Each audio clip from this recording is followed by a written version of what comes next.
Mr. Speaker, I want to speak directly to the bereaved families, the survivors, and those in the immediate Grenfell community, some of whom are with us in the gallery today.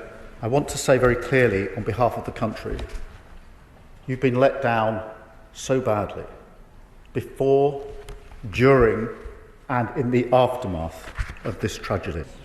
So, Mr. Speaker, I want to start with an apology on behalf of the British state to each and every one of you, and indeed to all of the families affected by this tragedy. It should never have happened. The country failed to discharge its most fundamental duty to protect you and your loved ones, the people that we are here to serve, and I am deeply sorry. Places of security, health and well-being that serve the needs of residents and their wider communities. Because a safe and decent home is a human right and a basic expectation, and the provision of that right should never be undermined by the reckless pursuit of greed. One of the tragedies of Grenfell is that this is a community that nurtured so much of what we want from housing.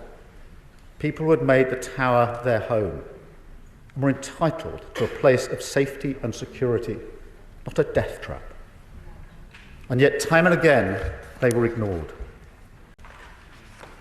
Mr. Speaker, today is a long-awaited day of truth, but it must now lead to a day of justice. Yes. Justice for the victims and the families of Grenfell, but also a moment to reflect on the state of social justice in our country, and a chance for this government of service to turn the page.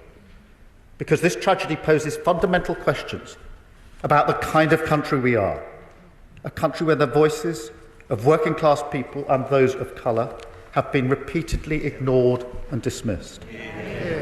A country where tenants of a social housing block in one of the richest parts of the land are treated like second-class citizens, shamefully dismissed, in the words of one survivor, as people with needs and problems not respected as citizens, as people who contribute to Britain, who are part of Britain, who belong in Britain. And Mr. Speaker, unbelievably, this continued even after the tragedy. One of the defining changes to our country that I want to make as Prime Minister. To the families, the survivors and the immediate community, we will support you now and always, especially those that were children. In the memory of your loved ones, we will deliver a generational shift in the safety and quality of housing for everyone in this country.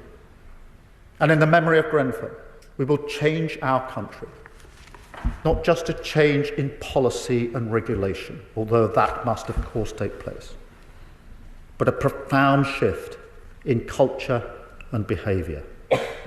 A rebalancing of power that gives voice and respect to every citizen, whoever they are and wherever they live.